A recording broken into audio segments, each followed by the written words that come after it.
আসসালামু আলাইকুম এভরিওয়ান। অনেক দিন পর, প্রায় 1.5 মাস পর আপনাদের সাথে আবার কথা বলতে, আপনাদের সাথে আমি লাইভ শেয়ার করার জন্য আসছি। যেহেতু এটা টু লেট, বাট আমি যেহেতু রমজানের কিছুই আপনাদের সাথে শেয়ার করিনি, তো মেহেদিনের থেকেই শেয়ার করছি। মেহেদিন বলতে চাঁদ রাত থেকে, তো চাঁদ রাতে আমরা টুকিটাকি মেহেদি পড়ছি, আমিই পড়ছি। তারপরের দিন সকালবেলা চলে আসলাম রান্নাবান্নাটা শেয়ার করতে যতটুকু পেরেছি।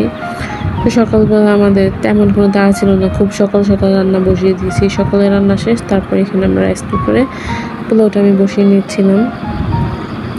তো আপনারা কি আমার মতো ভুল করবেন না? আমি রাইস কুকারে পোলাও বসানোর পর ওয়াশরুমে চলে গিয়েছি গোসল করার জন্যে, বাট তখন আমি খেয়ালই করিনি যে এখানে আমি কুক অন করিনি। কুক বাটনটা অন করা খুবই জরুরি, যেটা আপনারা মোস্ট ইম্পর্টেন্ট। আপনারা যখন রান্না করবেন তখন এটা ফলো করবেন। তারপর আমাদের টিকিয়াগুলো ভেজে নিয়েছিলাম। তো এই টিকিয়াগুলো সুমো বানিয়ে নিয়ে এসেছিলো। এখানে বেগুনের টক রান্না করেছিল। তারপর এতে দেখছেন টিকিয়াগুলো দেখতে যতটাই না সুন্দর, তার চেয়েও বেশি মজা। তারপর আমরা সালাদ কেটে নিচ্ছিলাম, সব কিছু রান্না হচ্ছিল, গরুর গোস্ত ছিল, রোস্ট ছিল, দেখাচ্ছিলাম।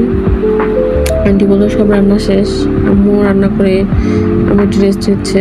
আন্টি এগুলো সব পরিবেশন করার জন্য গরম গরম করে নিচ্ছে। টুকিটাকি আপনার সাথে এরকম শেয়ার করার জন্য আমি একটু করে ক্লিপ নিয়ে রেখেছিলাম। আর আমি তো আমার যাই হোক, পরে আলোচনা করা যাবে। এখানে ডালও ছিল, গরুর সাথে ডাল হবে না, তাহলে তো হয়ই না। সাথে ভাত রান্না হয়েছে, যে যেটা খেয়ে কমফোর্ট ফিল করে। যেহেতু রমজান চলে গেলে, মাত্র রমজান শেষ হয়েছে, পোলাও খেতে সবার ভালো লাগার কারণ সবাই পোলাওটা খেতেই চায় না ঠিক মতো, পেট ভরে হয় না। আর গরু গোস্ত হলে আমাদের ঘরে অবশ্যই ভাত লাগে, ডাল লাগে। এখানে আমি সালাদগুলোকে পরিবেশনের জন্য একটু হালকা সাজিয়ে নিচ্ছিলাম।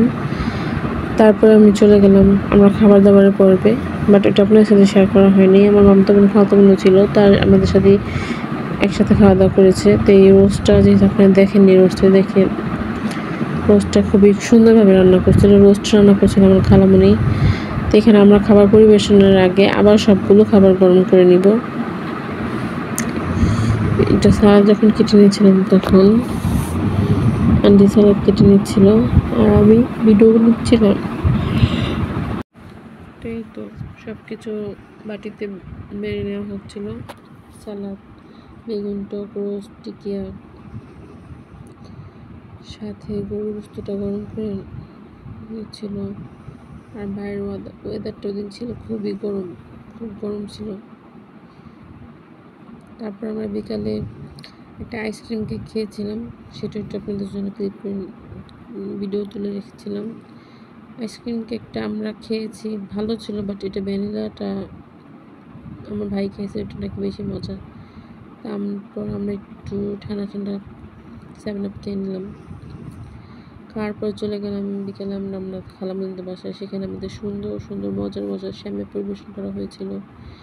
তারপরের দিন আমরা ঈদের যেহেতু ভিডিও নিয়েছি, তারপরের দিন আমরা চলে গিয়েছিলাম আমার ছোটো খালামণির বাসায়। যেহেতু আমার ভাই ভাবি ওরা তো ঈদের ছুটিতে ছিল, কয়েকদিন পরে হয়তো ছুটি শেষ, তো আমরা তারপর চলে গিয়েছিলাম আমাদের ছোটো খালার বাসায়। তো এখানে আমাদের একটা হাতের সেমাই, যেটা খুঁজা সেমাই বলে, সেটা দিয়েছিল। এখানে চটপটি ছিল। আকাশ ভাই বলতেছিল যে রোজা গেছে, ঝাল কিছু খেতে ইচ্ছা করছে, ফল ছিল। তারপর চলে আসলো চা আর সাথে বিস্কিট। আমার এই টোস্ট বিস্কিটটা খুবই প্রিয়, তো আমি চার সাথে একটু হলেও খাওয়ার চেষ্টা করি। তারপরে এখানে আন্টি যায় ছেলে ছিল আনাস, আমার বাচ্চার নামই নাম।